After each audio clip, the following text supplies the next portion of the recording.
Hello, everybody. My name is Lewis Lee, and this is Playing in Traffic, where we do this every Thursday night at 9 o'clock Eastern Time. So please share it with all your friends that we do it live on Facebook and YouTube. And we got an Overhaulin veteran, Sherry. How you Hi, doing, Sherry? doing good. How are you? Oh man, we're blessed. We're able to do this every week. Oh, We yeah. got our man Ray, Motor Mouth Radio. In the house. Yeah, this is a treat. This is a treat. I myself, I love talking to women who work on cars. I do, because Especially ones that know what they're doing. well, especially Exactly. yeah. Well, I don't really know. You know what? I don't know any who work on cars who don't know what they're doing. So Well, you'll soon get kicked off if you don't. I think the majority of women, at least that I know, don't want to have anything to do with it. So they don't. They do other things, and that's fine. But yeah, we even on the radio show, we love having women on who are involved in the hobby, and it. Because I find that people, we all do this. We all talk about stuff, and we all come at things from different angles. And women sometimes have a different perspective and a different thought process. And if I can learn something, I don't care who's teaching me. Right. Teach. That is true. That was the best thing about doing all the overhaulings is every single week we would have, like 15, 25 new guys come in the shop and build a car with us. And I learned so much because every guy was from somewhere different, had a different specialty, something they knew and could teach you or show you how to do something. And so I gained so much knowledge just by asking people questions, watching what they're doing, learning from everybody. And then, of course, there's Chip Foose at your disposal every Yeah. day, like working with Chip. You couldn't find a better car builder and a smarter guy. And he really is. He's a teacher at heart. And he's just willing to show you whatever you need to know. Or if he has a better idea, he's really good at just coming over and saying, what if you did it like this? Or I got a great idea, super, That's great. it was just a learning experience. And I Right. got to do it over probably 15 years. I should be a better car builder than I am. No, With all the training and all the lessons. But no, I mean, it was the greatest just figuring out what everybody else knew, because somebody always knows something you don't, right. Yeah. Right. Right. And being willing to listen is a key. Yeah. There's obviously a lot of know-it-alls came through that shop, but Yeah. Trying to whatever. I just learned what they did know. So there you go. there you go. You learn the bad stuff too, what not to do. Sometimes. Right. Yeah. So the last time you were on, since then you've started a business, you became a senator. I mean, you're like moving along like a queen. Yeah. So tell us a little bit about when were you on? You were on here probably 3 years ago. I think it was 3 years ago. So at the time, I think I was still in the House of Representatives and then ran for the Senate and got it. So I've been in the Senate now 3 years. So it was probably right on that cusp there that I was on last and talked with you. And yeah, so now I've been a senator for 3 years. I love it. Getting a lot of stuff done. And it's fun because anytime anything comes through that has anything to do with the automotive industry, I get that bill. They always pick me out. And so right now I'm running a bill for our racetracks, because what'll happen is someone will build a house or move into a house right next to a racetrack and then start making complaints about the noises. Yep. So we're saying, they're kind of grandfathered in. You can't move in and then expect a nice quiet neighborhood. You moved into next to a racetrack. So good. so racing's very big here in Iowa, and there's a ton of tracks, all kinds of tracks everywhere. And so anyway, that's what I'm running in the next few days on the Senate floor, is protecting those racetracks from all the lawsuits they're getting. So it's been I hate to call it fun, but it really is fun working on all the different things in the Senate. I think it's an honor to be elected and represent people, but I just enjoy it so much. It's a great time. Yeah. That's great. We lost a couple of tracks here where I am in New York just because of that. There you go. They built a housing development and said, "Oh, what's that noise? That's got to go," and it went. Yeah, well, I'll have to contact some senators in New York and give them my language on this bill and have them run it there. So at Actually, least protect the ones who haven't been affected yet.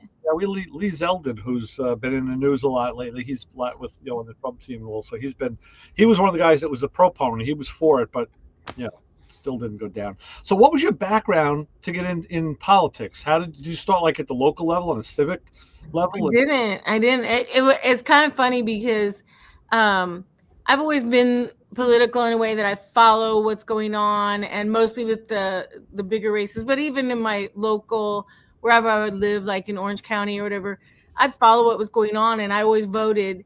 So when I was following the race when Trump ran for office, I looked at what he was doing on trade deals. Yeah. And then I guess he was running against Hillary. So what she was doing on trade deals, and I didn't like what she was doing.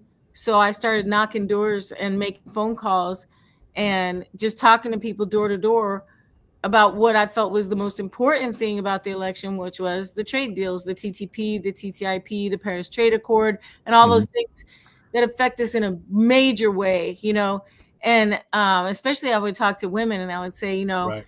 they'd say, well, he's an abusive man and I don't like his haircut, and I'd say, this is why women didn't get the right to vote, because they were going to vote on that stuff instead of something that means something. And, I'd say, look, if you disagree with me, fine, but know something about it more than just like, he said nasty things, And so anyway, I through that, knocking on doors, making the phone calls, and then the Republican Party of Iowa, a lot of the people were saying, why don't you run for office? And I was like, me? No, I'm a car builder. I'm not gonna run for office. And then they finally convinced me to run. So I did, and ended up, I had to run twice because the lady who I was running against was an 18-year incumbent. She'd been there 18 years. Wow. But luckily, she would fall asleep at the meetings. I think she was an old woman. And she just getting bored of it. So anyway, I won, and here I am. We see that everywhere, and in the Senate and everywhere, and people feel they have a entitlement to a seat after a while, and that's not the way it's supposed to work. It's I understand that you want to serve more. I mean, we have now in New York here, we had a governor who left office a little bit in disgrace. Now he wants to run for mayor of the city. And I'm saying, and the woman who's governor now was his underling. I'm thinking, dude, that's a step down. Yeah, what are you doing?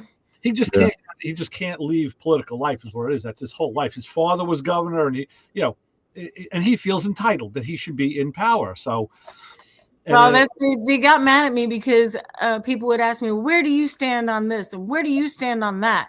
And I'd say, it doesn't matter where I stand. I want to hear where you stand on it, because it's not my vote, it's your vote, and I have to represent you.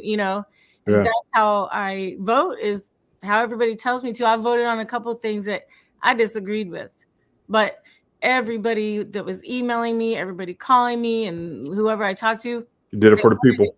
And I was like, it's their vote. It's not mine. I don't get to vote how I want. And I think a lot of, like you're saying, a lot of politicians do that.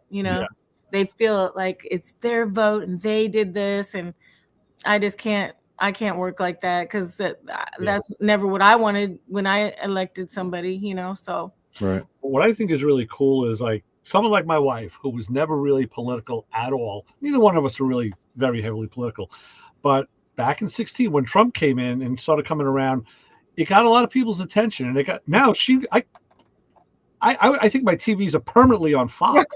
The channel never, maybe once a cooking show will come on occasionally, but Fox is on there 24/7. Now she's telling me things. I was like, wow.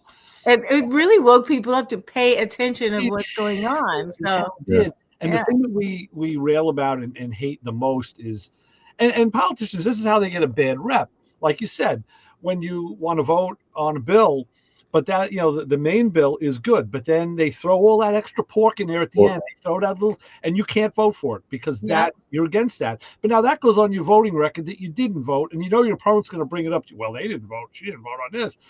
That's what I hate about politics. Yeah, exactly. There's one thing in there that just makes it where it's, well, if I vote on that, this bill is to save the children, but it's also to ruin everybody's water. Like it's Put like it up and let it good thing, stand one bad alone. thing.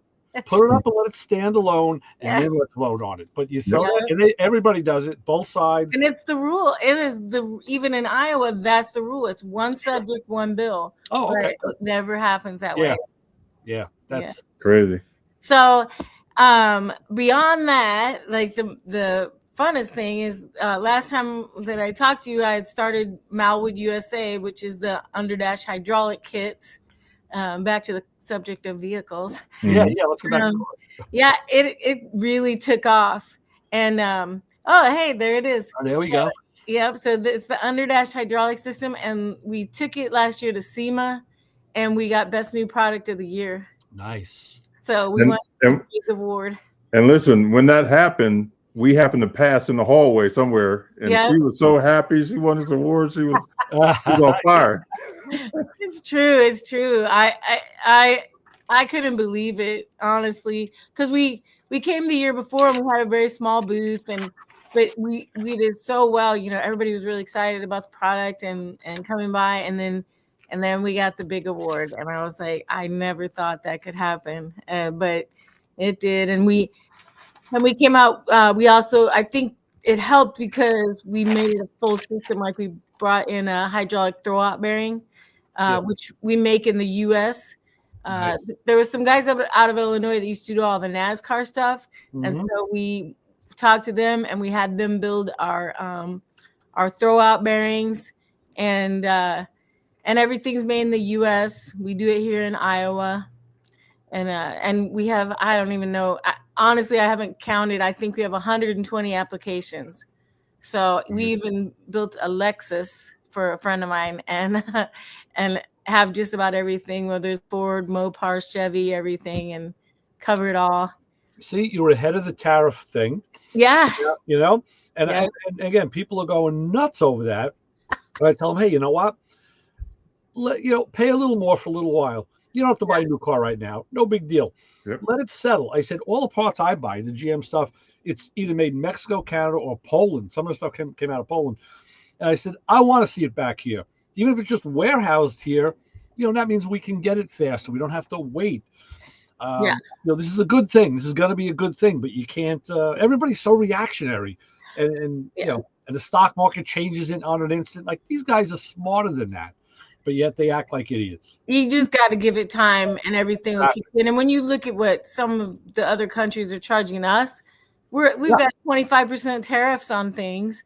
So what do they expect? It can't all be one way. It has to, there's give and take, even with countries. So I think it'll all come out in the wash. And when you think about it, the Trump administration has only been 2 months? A couple months now. Yeah, that's about it.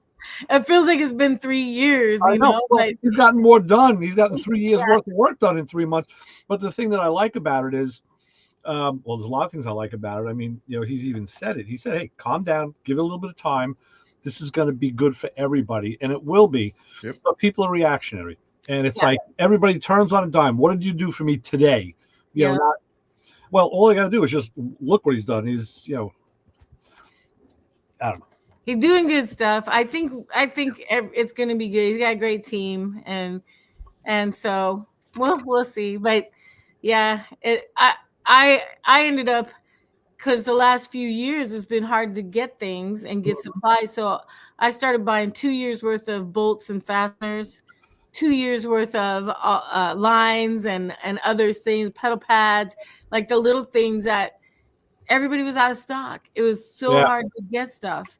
And so I just thought ahead and was like, you know what? I'm not running out of anything. Everybody who calls says, well, is it on back order? Is everything in stock? And I'm like, I made sure, because everybody was out of stock on everything, it seems like, over the last couple of years. Right. Yeah. So Terry's been talking about your product a lot, and he should be on. He falls asleep every Thursday. Like, yeah, he does. He early bird. Yeah. I thought he was a party guy, man. Terry, he's always on party mode. I'm gonna text him right now and tell him to get on. Yeah, Terry's has a couple of ours in his vehicles, and he was one of the first guys that actually made a video for me, and it was funny. It got a lot of reaction. He was, making car noises. Yeah. He was like, he's always so hilarious. That's the musician in him. There you go. We're both drummers, so we kind of share our drum stuff. Yeah. He's a good guy. Wow.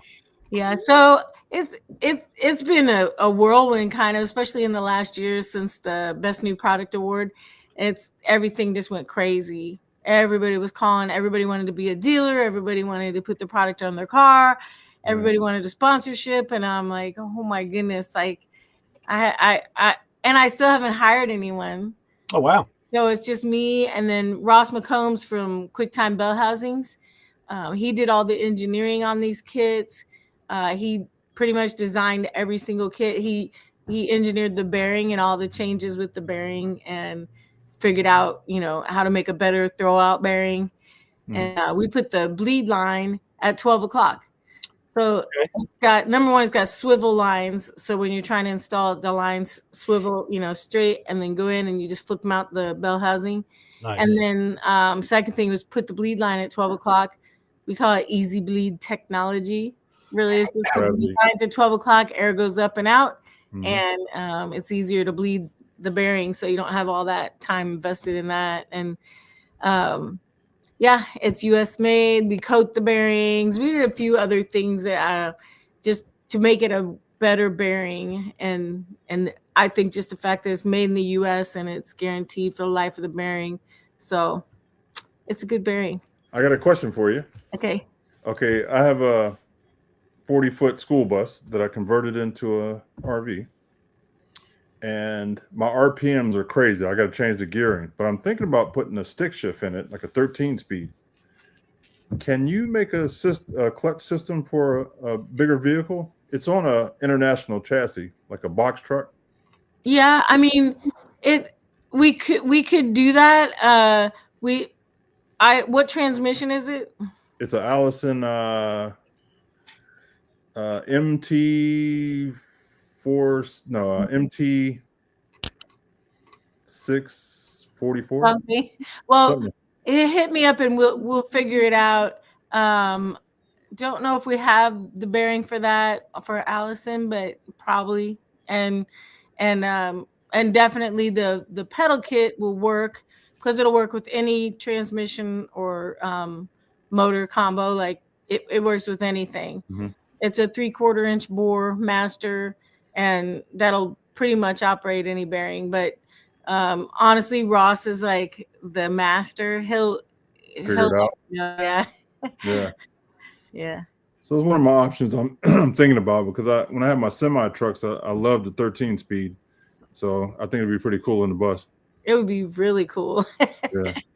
That's kind of out of the realm of what we do, but hey, we'll try it. We'll try anything, right? Right.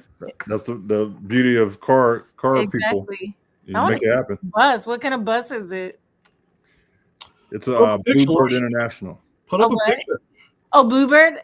Yeah, Bluebird International. I love it. Yeah, I'll grab a picture and throw it up. Yeah. But yeah, we're almost done converting it.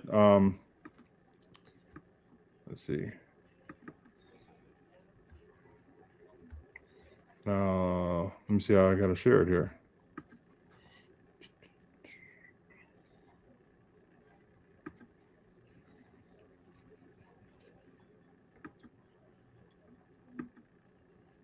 Hang on, let me share it. Ray, were you out at SEMA this year? Who's that? Ray, were you at SEMA this year? No, I was not. Okay, I was gonna say I don't remember seeing you out there. No. He's a bum. We've been trying to get him out to SEMA every year. You know what I mean? You gotta go. It's so fun. When I get out there, you'll see me. That's for sure. That's right. It's a good time. We had such a good time. Well, winning always makes it better. But seeing all our friends, it's like you see the same people go out. Look at that thing. That's clean. Yeah, the color looks different on the phone now, Louis. I can't see very good, but is it like white stripe all the way down the back of the bus too? Yeah. That's nice. And it's a Summit Racing color. It's their Sunkiss Orange. Oh, nice. Summit Racing. That looks cool. Well, you have to email me. Well, I'll just go on your Facebook. I bet it's on there. Yeah, well, I'll send you the link for our YouTube channel, because we started the channel when we first started building it, and we took it last month. We took it on our first trip to Florida. Oh, sweet. So we found a couple things we like and a couple things we don't like. So we're back home now. We're going to change up some stuff, and we're back on the road. That's really cool. Yeah. Sweet. I think that's Terry texting me. Let's see. Get him on. Yeah, we're getting to where a lot of people are using our stuff. Paul Bosserman from oh golly, now that I said it, I'm gonna be like, wait, Anvil Customs, old Anvil. Mm-hmm. They've been using our stuff. There was a Mustang that was like the most highly modified Mustang in the world. It's Brent Walker's Mustang. He had it on his. Steve Strope used it on his. Well, he's used a bunch of them now. He's used our Tri-5 Chevelle, another couple of them. And I know Chip bought a couple of them, but I don't know what he's put them on. I don't know what he's. You know, wait a minute, hold on. We got a celebrity. Oh, snap. There he is. Hi, Terry. What are you doing? Are you in the garage shop? Oh, he's eating dinner. He's chewing. Oh, my goodness. Come on. Take the cover off the air conditioner because it's hot in here. I'll be right back. All right. See you in a minute. I'll join. All right, bet.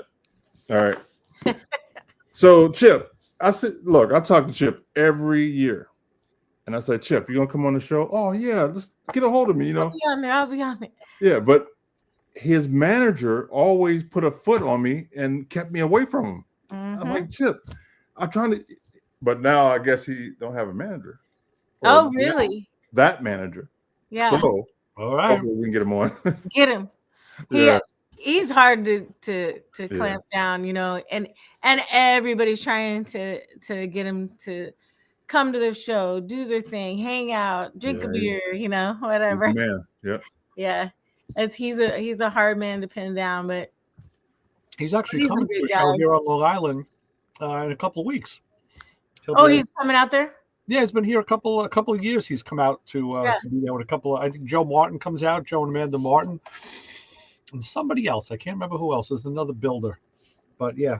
So mentioning the Martins, I heard they bought a RV park down in Texas. Really? So when I head to Texas, there you go. Hang out with the bus. Yeah, that's the perfect hookup. That's the rumor. I don't know if it's true, but that's the rumor. Yeah, nice. Yeah. We're gonna find out. So, go ahead. What do you want to know? Are you building any cars for yourself? You got anything? No, I have a GTS. I'm sorry, GTS Dart 68 that. Nice. It's been a long time though, and I still haven't gotten the quarters welded on. It's just one of those projects that's taking forever. Mm-hmm. And I have a Model T. It's a 23 Model T. It's a roadster pickup, and that one too. Like it, you know, I just get distracted by work, so they're both in progress. There's no paint on either one. Is the Dart a small block or a big block car? What's that? Is the Dart a small block or a big block car? It was a small block. It's got a 340. Okay. And I have all the original stuff. I have the original automatic transmission and everything, but I kind of want to see what I can do. I might, you know what? I went to SEMA one year and I was going to grab everything and try to be a parts whore around SEMA and wanted to get, a big block to put it in there and all kinds of stuff, but just never really pulled the trigger on it. And I don't like to take parts from people unless I'm actually going to bring that car to SEMA or do something, so right. haven't chosen what I'm going to do to move forward, especially with the motor and trans. But now that I've got the Malwood, underdash hydraulics, I think I better, do a 4-speed, get a Tremec, put that in there. So yeah, I was going to say that. Yeah, you gotta do it. Nice transmission. Yeah. So it'll probably be that. And those are the only two really projects I have right now. I heard you talking about building bikes, and I'd like to do another bike. I got a Honda, a 70 Honda, and before the show, you were talking about building it from, frame off, basically only on a motorcycle. I really haven't built a lot of motorcycles except that one, but it needed everything. It had it had 50 miles on it and had sat since 1970. Oh, geez. Yeah. Wow. It was, everything. I had to tear the forks apart, new stator, everything. Just what model Honda was it? It was a K, CB 350, but it was a K. Okay, yeah, the K model. I didn't even know what it was. I was like, "What is that? What's a What's a K? I don't know." But it was fun. Yeah. And I have a friend that likes the smaller bikes. He's got a 350, and I think he bought it was another two series. I'm a leader bike snob. I don't like them. I like to go 1,000 and up. It's just me. But the parts are getting really hard to find. Oh, really? And my buddy he painted that Honda, and he found an equivalent paint. It was hard to do. They had a custom match, and it was hard to do because they use those metallics. Back then, the greens and the browns and green, brown, orange, and he found it. But then, he really did it. Really came out nice. But it wasn't easy finding parts. Well, I'm not really a bike builder. I don't know, much about it, but I did it once. I could do it again. I think. Yeah. Oh yeah. Triumph or something. But like you said, probably end up having to manufacture parts for it. Yeah, I have an 87 and I can't find any parts for it. And I had to make a lot of parts. Really? Yeah, I did a lot of fiberglass work and wiring. Like you said, the forks, all that. I had to redo everything. Couldn't find any parts. Yeah. But it's fun. I like it. Building bikes, I think, is a good time. It's funny. I have a lot of friends, and we got one of my friends in the green room who'll come in later, who's the bike builder. I've been riding about 40 years. I've had 3 motorcycles. In fact, my BMW tomorrow, I've had it 26 years. Oh my gosh. Yeah, I've had others that I flipped and worked on and turned over. I worked on a ton of them for people, and some I bought and sold, but I've had 3 that I actually rode as my own bike in that long of a time. Wow, that's pretty good. I keep my stuff, and once I build it or modify it and make it the way I like it, then I said, well, then you don't want to get rid of it. Yeah. If I don't want to get rid of it, I'm gonna have to do that to the next one. So you just keep it. Yep. Yeah. I wish I would have kept that Honda. It was fun. It was just fun to ride. It was like the right size. It wasn't so small that you're going too slow. Like I have a little Suzuki, what is it, S100 or whatever. I don't even know what it is. I just bought it. It's blue. It's cool. It's fun, but it's a little bit small, Right. Yeah. So one of the guys in the green room, Vince, had a KZ. I like to do a KZ, but my gosh, those are cool. My project list got too crazy, so I couldn't get it off. Yeah, me too. Yeah. All right, so let's get the fellas in, and or do you want to do promote anything? I want the fellas to come in. Yeah, honestly, my main deal right now is the underdash hydraulic kits. And I'll just for anybody who doesn't know what it is, if you have an automatic and you want to swap to and have a stick shift, that's what my pedal does. It'll do the pedal part, swap your clutch pedal over, and then we have the hydraulic throw out bearing. So that's the part we do. If you're trying to do a hydraulic swap, it's pretty much the simplest way. It does everything under the dash. There's nothing on your firewall. Mm-hmm. That's always the issues with the swap kits, is that it starts to bow your firewall. You've got all the linkage still in play. So we solved all the issues with hydraulic swaps. So the reservoir is under the dash as well? It can be. Like All Chevy Magazine did a Chevelle, and they did a tech article for us, and they put the reservoir under the dash on a Chevelle. But most guys will put the reservoir on the firewall. Yeah, make it easy to service. Yeah. Yeah, you can put it wherever you want, but you can put it under the dash too if you find a spot for it. Drill a hole in your dashboard to fill it. Yeah. But, once you bleed the system, you're not going to be going in and bleeding it again. Or filling it again. It maintains itself. But but most guys do. They put it on the firewall. Yeah. But the other kits out there, the design of them, it has the master on the firewall, And then you've got to do some sort of geometry to get that pedal linkage lined up right for the clutch pedal. So we solved all that, and it's just plug and play. Literally, there's 2 bolts, and then you're running your lines. You know, that makes fabrication or modification of a car so much easier. When the company you're dealing with has done their homework, it makes your job so much easier. I know a lot of home. I mean, that's how all the home guys get tripped up. They get to a point in the project where they can't get past an obstacle, and they don't have a workaround, and there's no one else. The aftermarket doesn't support what they want to do, and that project dies on the vine. You know, guys like us swoop in and pick them up for pennies on the dollar.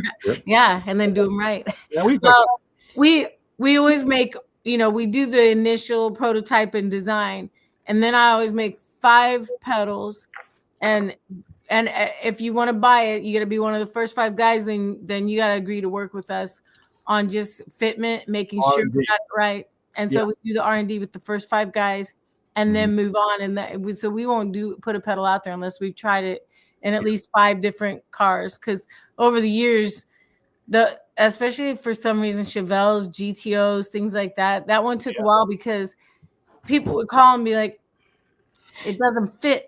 Right. And then we look at their pedal carrier. I'm like, because you have a Chevelle 67, but you have a 68 GTO bracket under there. I'll tell you what, I'll do you one better. I have a 65 GTO that I restored, but I have a Chevelle pedal in it.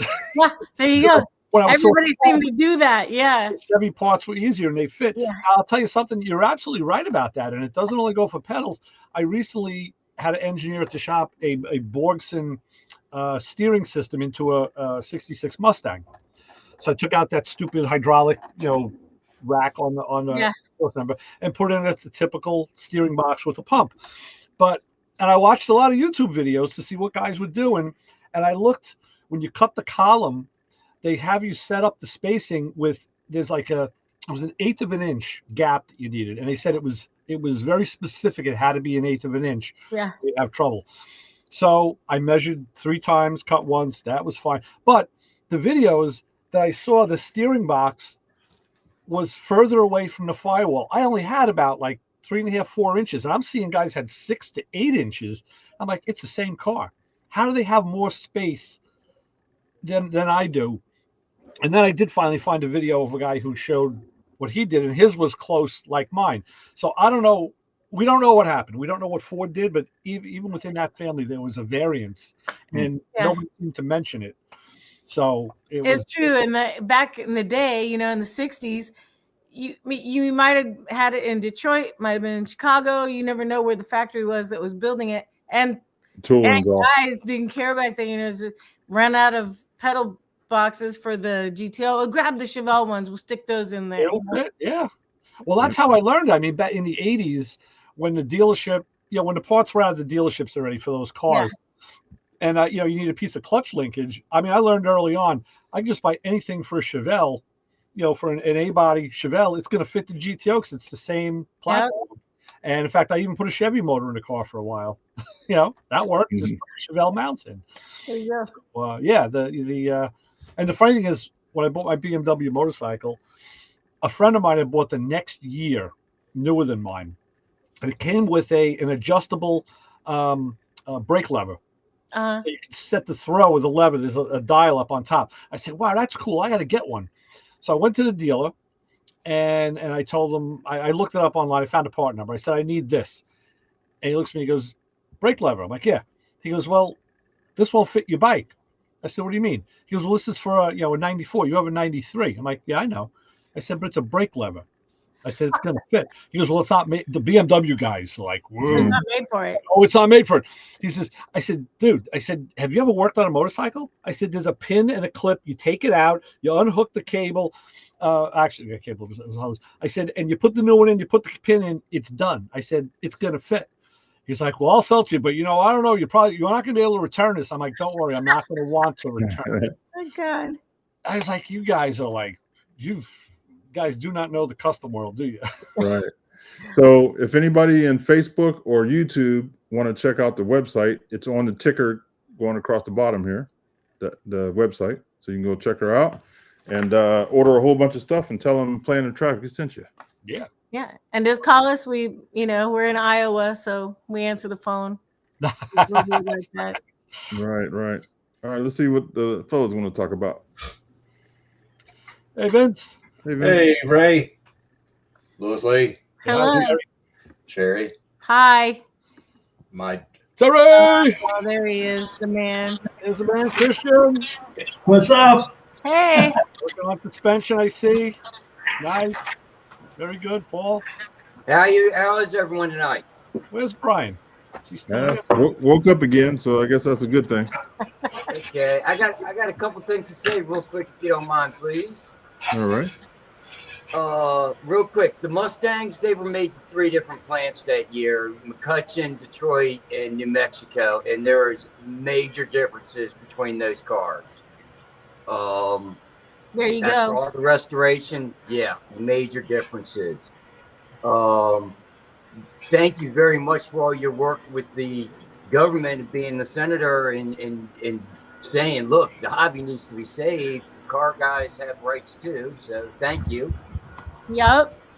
I've been working with. I go visit with SEMA Pack every year and see what's up that we need to fix. So, I'll be in DC again in a couple weeks, and every time I go up, I get reminded of what it was like when I lived up there. But when I lived up there, Senator Sasser, rest his soul now, he was major automotive enthusiast, and I had the honor of working with his car collection a couple times. Really? And That's then cool. Al Gore, his wife Tipper Gore had the Jaguar that Senator Sasser bought that ended up with Greg, who's the guy that I'm going to go see this weekend or next weekend. That's cool. So there's a lot of car guys that went through Congress, through the Senate, and they're gone, so we don't have them anymore. Thank you for stepping up and taking over. Well, thank you. I'm trying my best and keeping the industry alive. I mean, with the whole Green New Deal kind of stuff, they want us out. They're trying to limit us and regulate us out of business, and so we just can't let it happen. So let me say this about SEMA. If you can donate or support SEMA, because they're a big part of us in Washington. So anytime you got a chance to do anything with SEMA, please do. Yep, SEMA PAC. It's SEMA and then PAC. They keep track of everything that's going on, and that's the way to go. Like you said, they support SEMA PAC and SEMA all together. Yeah. It's a good deal, and they send me emails every week of what's new and what we need to start looking out for. What we're trying to do to regulate us. So, yeah. Roll back those emission standards. Yeah. Roll. Actually, I just read that Trump he's going to do that. He plans on rolling them back. They have legislation in the House and in the Senate that they will not bring to a vote. Yeah, it drives me crazy. I'm going to go stand on somebody's chin. Yeah. With my size 12. Yeah. Because even if they were to roll back to 2000 emission standards, they would be so much better than the garbage that they're putting out now. Yeah. And the thing is, I mean, I remember when they started, unleaded gasoline was the bugaboo, and they started with catalytic converters and non-leaded gasoline and all that stuff. And what was an oxygen sensor? Who knows? Hold on a second, but the aviation industry can still have lead. Computing power has gotten so much better. They don't need all of this garbage. They can, because I know a truck guy in Atlanta that has diesel. He can make them cleaner with a sniffer because of the programming and the way that they're set up and the fueling and all that. They are cleaner than full-blown box stock emissions, but they would fail because they don't have the visual, because they've gone through and taken all of the garbage off and simply tuned it efficiently. I mean, he's got a tractor that gets 15 miles to the gallon. Wow. Yeah, a semi gets 15 miles per gallon. Wow. I'm getting 8 in the bus, and I'm kind of happy about that. What did I tell you? My RV got 9, so you're not bad. And my Allison had the 6-speed. So if you've only got the 4-speed Allison in that thing, you're not doing bad, Lewis. Yeah. You're not You'll doing do better too with the new bad. transmission or rear. Yeah, you'll Yeah, get. if I get a 13 speed in that bad boy. Yeah. Well, you know what? Rear gears down. I know you're wanting to put a 13 in it, but you might have better luck finding, I think it was a 2,000 or 3,000 series Allison that's got this 6-speed. Mm-hmm. Push button. You know, Yep. because that might be more of an R&R where you're not trying to, because having to put a clutch pedal in and stuff like that. And don't get me wrong, I love 13s too.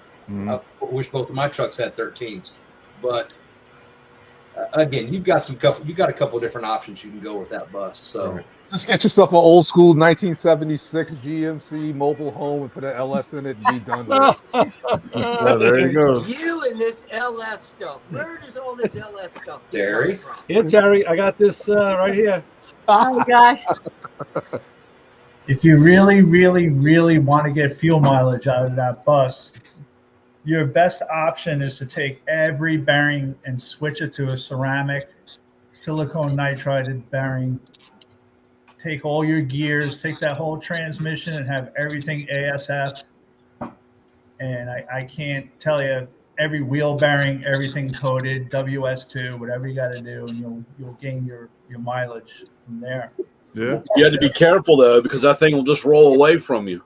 You don't want to leave it on a tank, right? If you make it too slick, you got to put a chain on. Be like that junkyard dog, because that thing will roll away from you in the middle of the night. You won't know. Ice skating away. That's Yeah. it. I'm just saying, you know. How does the ceramic do that? Why does ceramic do that? So the ceramic doesn't. We use them in the motorcycle transmissions and all the wheels and everything because the nitrided silicone, nitrided ceramic balls don't expand or contract. So there's always a low coefficient, no matter what, if it's hot or cold. And it also has a great lubricant quality to it because of the nitriding. And the bearings weigh less. So you're taking rotational out. Yamaha 600cc bikes that we were running in Daytona, you know, every little gain that we can get, especially on the banking coming through into the traps, you know, putting those ceramic transmission bearings, which is only 4 roller bearings, but also one in the water pump, because the water pump has a small roller bearing, and that's freeing up friction. So as much as you can free up, if you're picking up a horsepower a half in a 600cc motorcycle that's going 170 through the traps, it's huge. I'm just saying. So you need to reach out to me after the show here, and we can talk a little bit more about this. I told you Christian would have the right scoop for you, Lewis. I'm just saying that It was described to me. I as specialized in white transmissions ice for is years. white ice. Sorry. You need more gears, Lewis. You've only got, what, 4 in that thing? Yeah. You need more gears. So Christian, like I said, that 3,000, I think it's a 3,000 or 4,000 series Allison has got a 6-speed. Yeah, the push button. Rear differential. And it mine wouldn't shift into the 6th gear until you were running like 60 miles an hour, and then you'd see a big RPM drop. Mm-hmm. I mean, it literally go from about 1,800 to about 15. I mean, once it got into top gear in the overdrive, and that, you know, like I said, my RV would get about 9. Again, shaped like a loaf of bread. Just like painting the inside of the engine and deburring things, what Christian's talking about with the bearings, it's just optimizing the system. So, Christian, you do that stuff in house? You do that process in house? Well, I was. But I thought so. Yeah. The process I was doing was like basically a micro polish, and then what we would do is we would break that surface through a shotgun, and then we would tumble on a slurry of ceramic and WS2, which is a tungsten disulfide.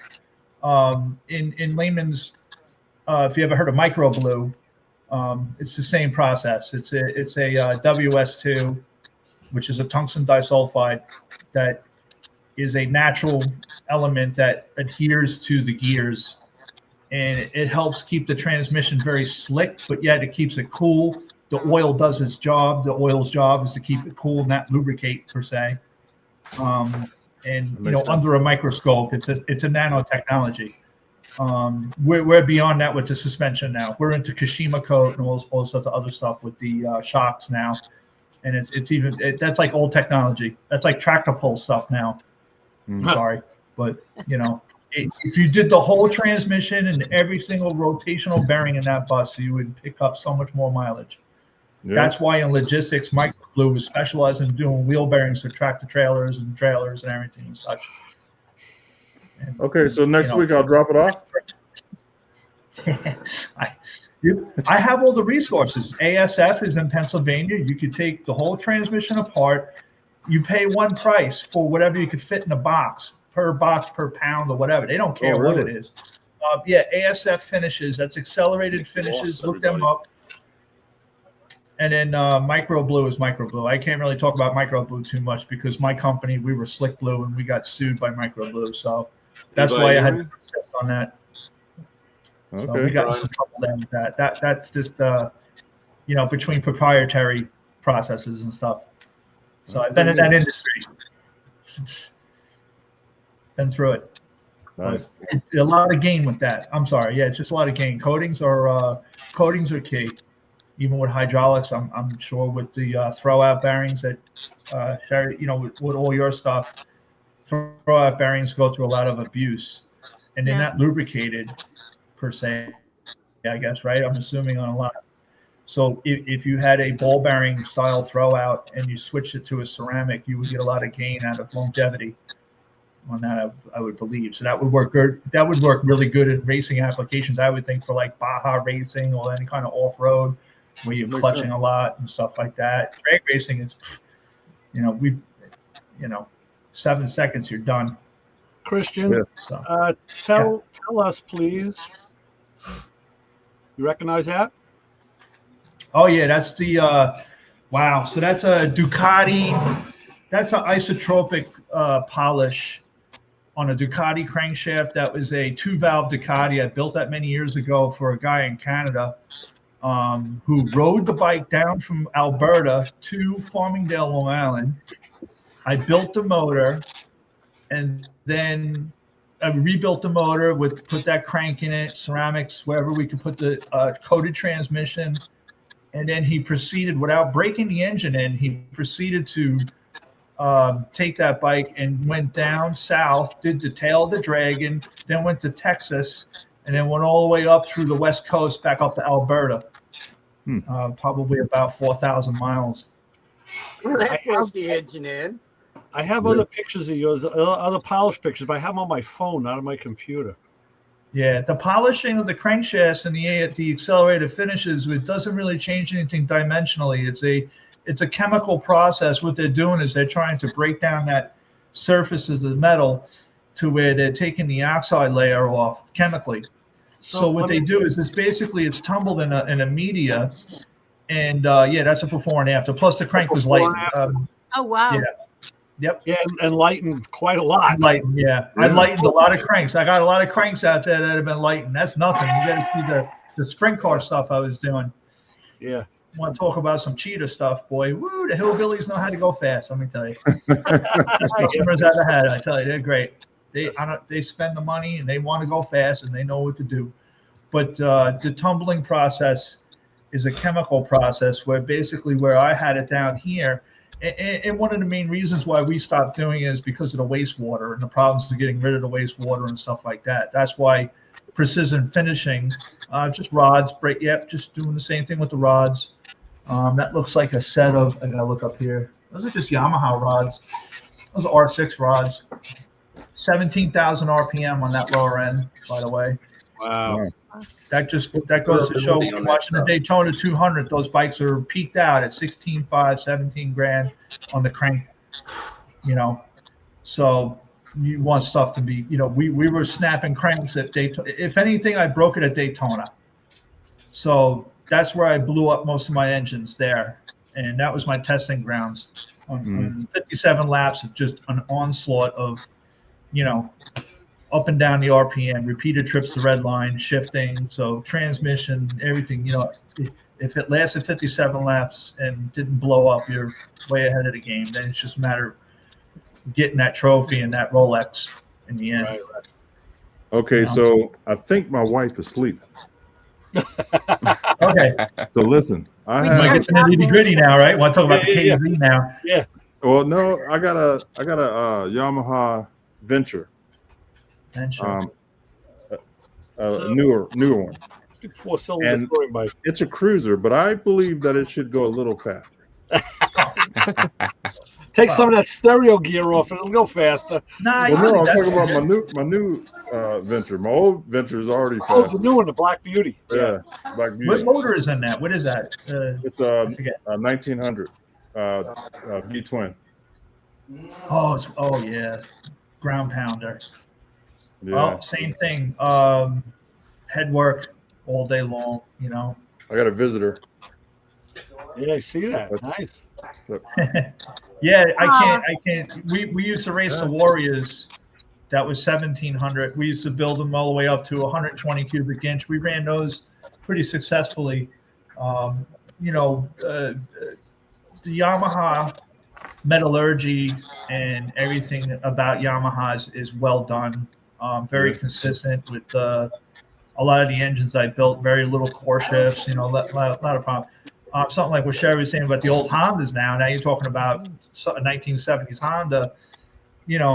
The metallurgy then was a lot different to deal with. In the restoration world, we deal with a lot of snap bolts and soft metals and mismatched machining and Christian, I found that there were a bunch of Japanese bikes I worked on for guys years ago. One guy had a KZ 900. I was doing a lot of return. It was an old Orient bike. He had Poppy's cams put in at Orient, and I had to do some work on it. But every time I put it together and took it apart, another screw hole would strip. Yeah. The metallurgy was just so bad. I was invested in heel coil stock. Well, like our Daytona, a lot of our Daytona engines, we cryoed. We cryo if it was not metal, it didn't get cryoed, but we cryoed everything. And when you would build an engine, you could feel it when you're torquing everything. You could feel the difference in the metallurgy of when it's cryogenic, and that's why I firmly believe in it. And I have some engines. I just got a phone call from a guy the other day that had one of my motors left over from Daytona. It's probably been about 15 years now, and he's just wanting me to freshen it up. And I'm like, oh my God, I was shocked. But I looked up the serial number and I said, not for nothing. I said, you got one of our motors that was cryoed. And the other thing that we were doing is the Nicosil plating, or the plating that was done in the cylinders, was done under a hot hone. So that was another advantage that we had versus a cold hone. So the hot honing is another thing that helps you get the cylinders in alignment and under hot conditions, because that's what you're going to be racing in.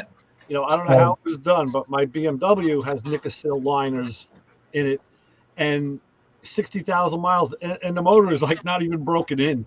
Those motors go forever because of that. Yeah, the technology and all that stuff is way beyond. It's not like your LSs are still not even up to that level. Oh no, you're gonna hurt Terry's feelings. You got it. It's expensive, but you don't want to break anything, that's for sure. But if you're racing, you're going to break something. The track, yeah, of course. But I've had a lot of success with coatings and cryogenics and ceramic bearings and all of that. It just is all just the gains, the little tiny gains that are something that's a small, under a 1 liter engine. And then, what all adds up in the long run? Yeah, you get a lot of little gains. Get a lot of little gains. They all add up to big gains. I'm sitting on a stockpile of Honda parts I can't even give away right now. Talking about a CB750K, I got extra cylinder head. We got a whole stockpile of stuff we can't give away right now. Wow. No one has the money. No one has J model KZ J model stuff, 1 liter. Oh, I got some stuff. Yeah. What do you mean? That's what I'm redoing is an old police J model 1000 KZ. the KZP. That's but pretty much a police model has. It's got the four bolt block. Yep. And those are great. And I mean, believe it or not, Kawasaki right now currently is remanufacturing the earlier KZ cylinder heads. They're still available. Some of the fastest motorcycles on the planet are still a 2-valve. Go figure. So it's a 2-valve motor. Yeah. And all the nitro bikes that you see are 2-valve versus the 4. Call me crazy. I always like 750 triples. The triple, the Widowmaker. We'll be in touch when you get closer to your trip. That's the Widowmaker. Okay, Paul. I appreciate it. I'll look into that rumor about the Martins. Okay. It's true. They're all over Instagram with that RV park in Texas. Oh yeah. Are they? Because I do follow Joe and Amanda, and like I said, I've got friends still in Texas, so. Whoa! You back up a second. You got friends? Did somebody squeeze his head? Acquaintances. There you go. Actually, I was bragging on you today, so it's cool. But no, like I said, I got that KZ that I definitely want to get. Once I get this first cyclone done, I want to start looking into getting it running again. So. Yeah, the transmission and nose, what you got to do is you got to put like a good undercut in it. Man. There's also a better output bearing and stuff like that you want to upgrade to. Otherwise, it's a great platform, great bike. Yeah, I mean, it's all box stock right now. We swapped out and put an F3 swing arm on it, which happened to fit, but it's an inch longer. I got the LTD forks on it. Pulled the police, the big high ones off, so we've got it laid down. I want to stretch the backbone in the thing a little bit and put an earlier, like the 900 tanks, because I think they look the mid 70s tanks. I think just look better than the mid 80s, because this bike's an 83, but I also have a frame that is 74. So well, I think the gas tanks on the 80s were a little bit snubbier and fatter. Yeah. Ray, what was the Tracy kit? Remember the Tracy kit? The Tracy bodies, yeah. Yeah, go with that. Mark used to run one of them out of Honda of Freeport. He had a Tracy kit on his 750. That was a sharp-looking body. It's a cool look. Oh, without a doubt. Man. Try and find one today, though. Yeah. No, they're out there. If you do find them, it's going to be really expensive because the KZs are still hot. They're never not been hot. I mean, my dream bike is still the Z1R, and I love that tank. It's like a coffin-style tank. I think it's gorgeous. There's one on Long Island in Joe Buzetta's collection. Oh, yeah. Oh, yeah. That's we the had bike a guy that Lewis, who's the guy we had on a couple of years ago? He's in Florida, and he had a motorcycle graveyard in the back of his outside. Oh, Johnny Bomber. He had like hundreds of Kawasaki's. I think he had about 30 Z1Rs. I was like, man, I just want one. Ray, the guy who used to hold my bike for me before I moved back over, somebody gave him a pair of them and he restored them. Oh, wow. That's cool. He restored one, sold it, and then the other one he restored. He didn't even start it up. Wow. I mean, went through everything, and I mean, it looks like it just rolled off the showroom floor. And they're like, yeah, he goes, I've restored it. That's all I wanted to do. He goes, I don't want to ride, because he used to race. Really? His name's Ronnie Talent, out of Charleston. He used to drag race a lot of the KZs and some of the Suzukis and the GSs and stuff. But he's like, no more. He says, I got that go fast out of me. He says, I just restored them because I like the bike. Yeah. Like I said, he restored it. Didn't even start it up. I tell you what, I would take an unrestored one and I just ride the piss out of it. That's what I would do. But I'm going to have a guy on my show in May, Tony Pedro. He's a local boy. He's got a shop out in Babylon, but he was a drag bike racer, and he was telling me stories. He used to come down. He was in Queens at the time, and they'd bomb in, come down to Meadowbrook. Those were the guys doing like 160 down to Meadowbrook. They'd go down to Freeport, and they'd pick up races, and they'd race back on the Meadowbrook. I was like, like 2 a.m.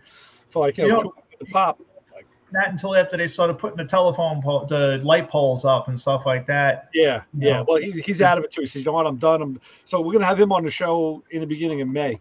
Long Island, we had better roads then. They were concrete. You could go fast. There was less stuff to crash into in case I don't know. It's a little hard right now to do that.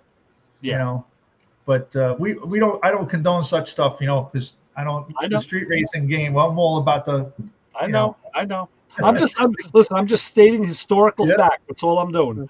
Where the guys are down in Alabama right now at Barber. That's this weekend is Moto America. So we have, you know, at Orient Express, we have a whole race team that we bring our K-Tech service vehicle down there with the trailer, and we service all the suspension that are running the K-Tech suspension. So nice. Now we're technically K-Tech USA and Orient Express Racing still, but mainly now we do more suspension work because the engine work is really not there anymore because the technology got so good that there's not much to do. You just throw a flash in it and you can go racing with a factory motor.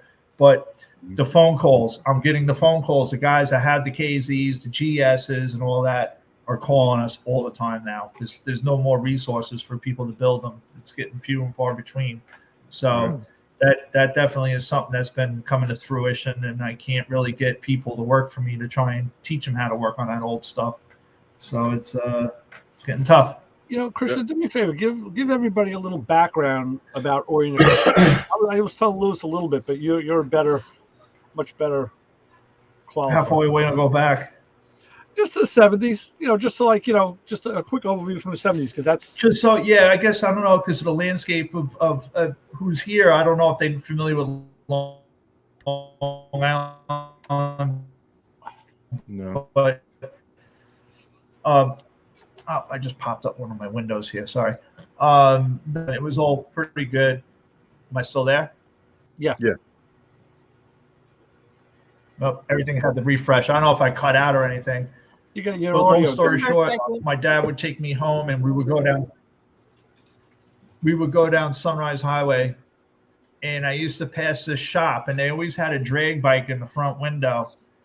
And I couldn't wait to go down, and as we would pass by, I would hope we would go slow enough so I could see what was there, you know. And it always had cool stuff. The Rickmans, another great. You know, I said, I want to work there. That's what I said as a kid. I said, that's a race shop. I want to work there.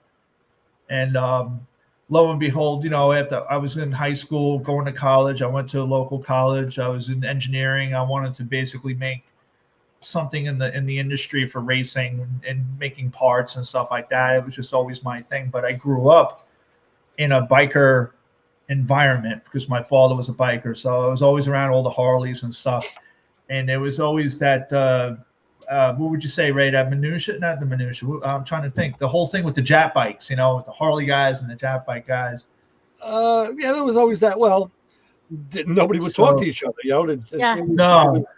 It was a hierarchy, you know. It's like if you're a Harley guy, you don't talk to a guy. You know, the problem is though, you know, being on both sides of that fence myself, you always had friends who were on the other side of the fence, and unless you were a club guy, you kind of pretty much had to find a way to live in both worlds. Yeah, it was always the same. Friends don't let friends ride Japanese bikes. Yeah, exactly. Yeah, that was right. Exactly. I quietly, I guess, because I guess technically you could say I was in the closet being a metric guy, you know, because I would be at all these Harley things and they would be taking sledgehammers to those 70s Hondas. You know, that CB would be in a pile and they would be just taking shots at it with hammers and whatever. Some guys would tie it to a car and drag it around the campgrounds, you know. It was like a pile of disco records in a ball field in the 70s. That's the stuff that went on back then, yeah. But I started working in a Harley shop because my father worked in this shop when I was a kid. I grew up in the auto body shop and stuff like that, but my dad worked in a motorcycle shop that did chrome plating and engine building. So as a kid, I used to hang out in that shop and be around all these guys. And they were building all the Harleys and stuff. And, you know, I kind of just evolved into that. So eventually when I was in college, you know, and then I was out in the workforce and I was working, and then I just couldn't really pursue the engineering part of it because just I was more of like a pencil and a T-square guy, and not this computer CAD system person really at the time. So I started working on motorcycles at a young age at a Harley shop, building choppers and engines and all sorts of Triumphs and Nortons and BSAs, and working out of milk crates. We didn't have eBay. eBay didn't exist. Right. You know, we had a basement filled with milk crates and, you know, picking gears out. Which one's going to be better? You know, putting transmissions, cobbling it together. And in the back of my head, that was that race shop, or an Express was still setting records and running drag racing with Jack O'Malley. And eventually in the 90s is when that opportunity came, and I finally got a job at Orient. And I started working at the dealership. And I was working with a lot of the guys that were original employees and stuff on the side, and, you know, getting more involved. And that's when Jack was doing all the Legends cars. So the big motor back then was the FJ 1200s. And Orient Express was moving the shop from Freeport. They moved out to the end of Long Island when Jack decided to move out to the Hamptons, because he was pretty successful with his business, that he was able to buy a much bigger building, built a whole new place. The Orient Express that was out in Southampton had two dynos. They had a dyno for engines. They used to dyno those GSs. They used to build these funny bike engines, turbocharged, everything, and dyno them in the shop at night and everything. And, you know, I was working my way up through the bottom to work with Jack. And I worked with Jack here and there when they were still racing a little bit. And then Jack passed away at a very abruptly situation where he died. And that was kind of rough. But Skip Dowling and Joey, who were original employees, Skip, this is 1996, Skip bought the Orient Express name to build another business out of it for a parts department to sell aftermarket Wiseco, Carrillo parts and stuff to the drag racers, and built this from nothing. And I helped Skip out then, you know, with the building that we were working in. We put the shelving in and got them going, and it was just from the ground up. You know, Rebuilt the Orient Express. Just to interject a second, what people may know car-wise was Orient Express, when they were on Sunrise Highway in Freeport, Motion Performance was only about 1.5 miles west of there. And Motion, you know, everybody knows Motion. So we had like these mega shops, these mega things that were going to become so historic in the future that nobody ever knew. That no one knows. It was just when Jack O'Malley passed away. That's the knowledge that.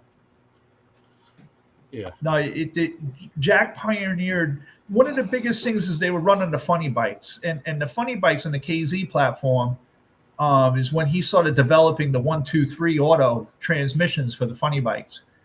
And I just found some of the original drawings from when they were doing the development on that stuff. But that he pioneered that. That's when you saw the funny bikes go from a 5-speed stock gearbox, which would not hold up that well, and they went to the autos. And when they started putting the autos, when you put a 3-speed in an engine case like that, you could fit a bigger gear. And with that, you make it stronger. And with stronger, you could run way more horsepower. So that's when the boost really started coming up. Check me if I'm on this. Was that when they started launching like pro stock cars? Well, that was, they started using the I forget which MSD system they started out with. Plus, there was the Dyna. Yeah, so that was when they were starting to play with when they were playing with the lockups. So they were able to do like a slider clutch in it, where they would basically hold it at a wide open, and it would drop out 2 cylinders, and then you let off the button, and it would hit on all 4. And that was it. I just remember seeing those full-bodied funny bikes. Yep. And it would just launch. The front wheel would just come up, and it was like Glidden in a pro stock car. They would just go up, out, and they were gone. You know, I was like, holy crap! Something. I was watching on TV. Something just happened in the motorcycle world. This is huge. I have those gear. I have some of those gear sets. I have some of the funny bike parts here still. The autos were very dangerous because they worked off an engine kill. So when you hit the air shifter, there was a signal that went to drop the ignition. And when the engine would unload, it would make the shift into the next gear. The problem is most of those guys riding those autos, if they had to pedal the gas or get back out of the throttle, sometimes it would go into the next gear or go into two different gears, and that's when you saw the lockups and you saw the cases explode and stuff. Right. So it was a very dangerous development, almost like how Garlitz when he snapped the dragster in half. Those were in development at the time. But those were the 80s. By the 90s came around, they had a lot more worked out. But the thing that a lot of people don't realize about Orient Express is that Billy Robinson in Robinson Industries still exists on Long Island. Billy Robinson is an original employee from Orient who still manufactures transmissions, drag racing billet transmissions for the Hayabusa and older bikes and stuff. He's got a shop in St. James here on Long Island, he makes gears from scratch. And he's got 2 Mazak machines in there spitting it out. And they have a hobbing machine. The machines are from the 50s. Those the hobbers and the broachers and all that. He makes the shafts. He makes, he can make a KZ output shaft stronger. Billet second gears. All that stuff still being manufactured here on Long Island. And the funny thing is the guys say, "Oh, I just sent my transmission to APE, and I sent my transmission to Russ Collins." But meanwhile, APE and Russ Collins is sending it to Billy. So all that work's done here on the island. That's good. A lot of people don't know, and I guess I just let that out. So I probably shouldn't have said that, but whatever. We're not live or anything. Like me and Ray say, no one's listening when we're on Motor Mouth. So, we always say that. No one's listening. Historically, the technology that came out of Orient Express in the 80s with Jack, and when Jack died, that was a big hit to the industry for a lot of people were really upset about it because he was one of those pioneers. You're talking motorcycles that were just starting to break the 200 mile an hour limit there in quarter mile. Right. In 2008 when I built that bike right there, that's the Pro Street that I built.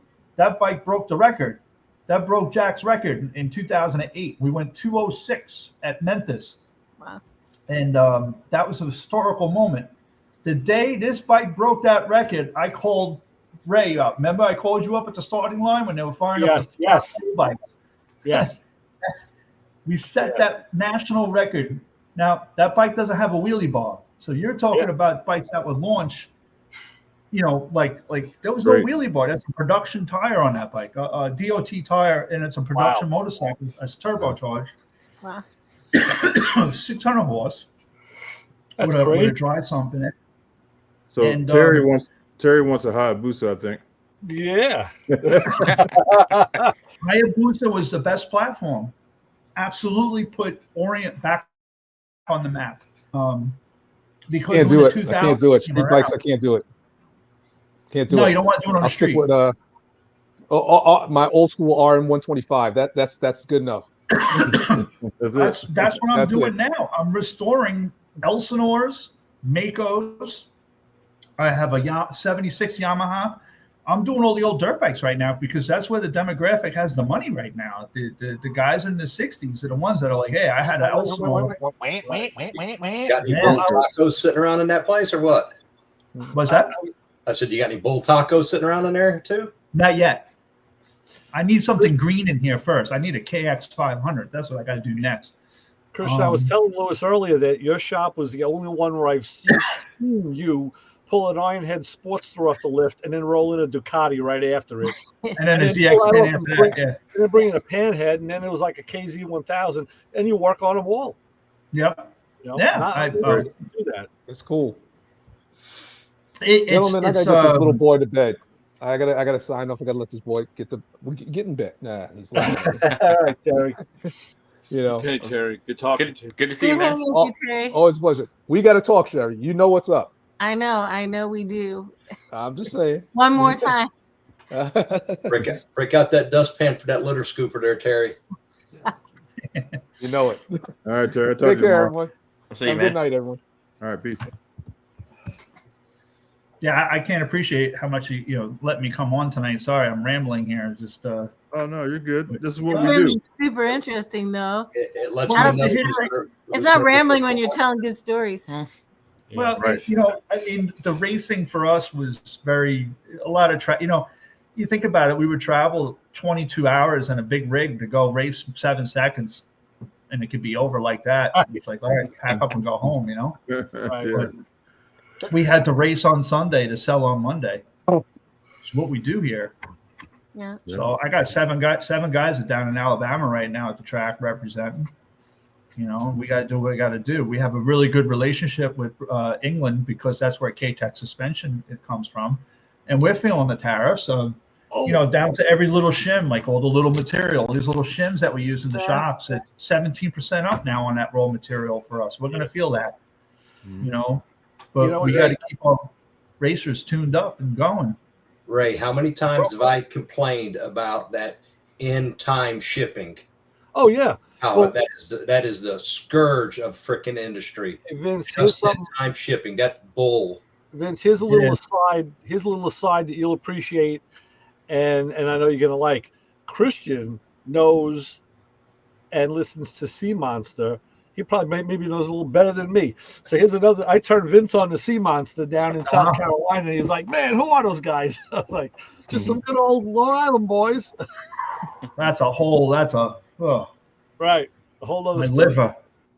Oh boy, the world's smallest violin. The world's smallest violin. Oh, you like there's a lot of that's a whole nother history. Don't go me on that road right now, right? Right. Good times, New York City. Good stuff. Yeah, and so you never told us your name or anything. This is Christian Price right here. Yeah. All right, Christian. Okay. I'm also WSGP 308 on FCC. I have my FCC license now. So I was on a GRMS radio net before I came on with you guys. So I had to do like a check-in, like ham radio. So I'm like talking with them. And then Ray sent me the thing and he's like, hey.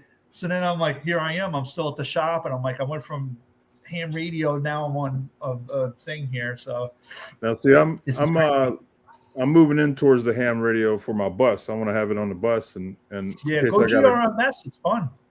Yeah, in case I got to bug out, you know what I mean? I want to be able to talk to people. Yeah. The GRMS is great. High frequency radio, it's fun. And you just apply and you get the license. And ham is way technical, you know. I mean, do it, but, you know, it's a lot. Yeah, so I'm looking. I still like CB is still a thing for me. You know, there's a couple guys we all mess around with it, and I'm on the GRMS, and it's like I like to talk to other guys, and just like we're doing right now, it's the same thing. Right. You know, you want to talk about tariffs and conspiracies and chemtrails and all that stuff. You got to talk to these guys. Holy cow! Oh yeah. Tonight's topic was Tesla. We were talking Tesla tonight, and you know what I brought up? They were talking everything about electric, right? You know what? Nikola Tesla developed something called the water valve. You ever see that flow valve that he made in the 1800s? Yeah. And Cherry would like this because this has to do with hydraulics.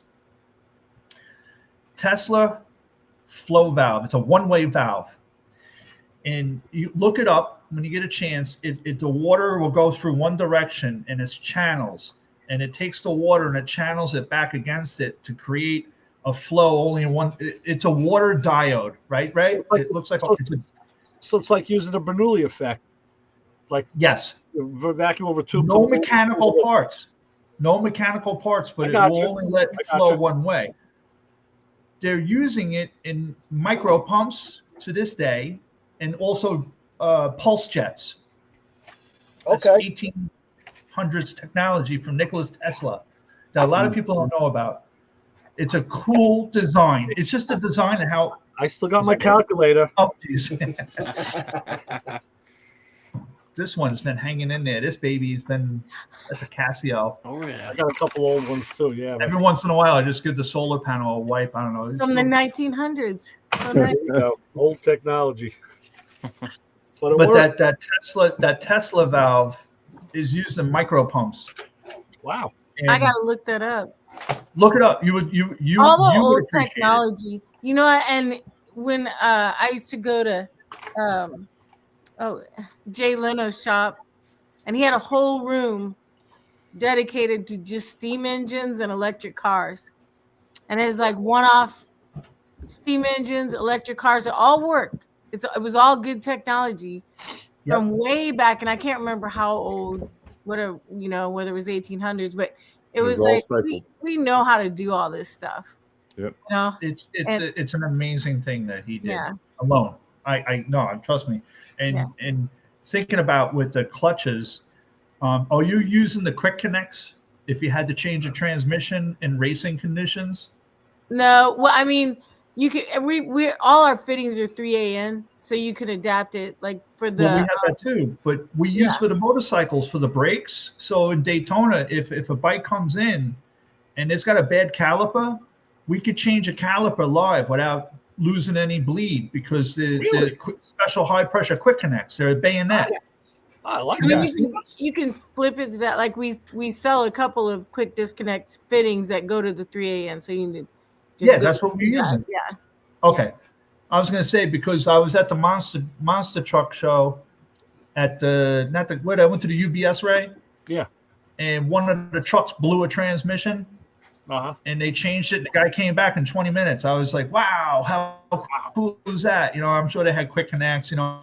I just think that way. I'm always, you know, thinking fast and how to do it, and Don't fluids, tell me, and especially with hydraulics and not having to rebleed anything. But you went to see the monster truck show because you took your my daughter, wife. right? You took your daughter. Yeah, your daughter. I took and my friend's daughter too. We had a whole little group. Yeah. That's what I figured. Yeah, no, the kids are involved in everything now.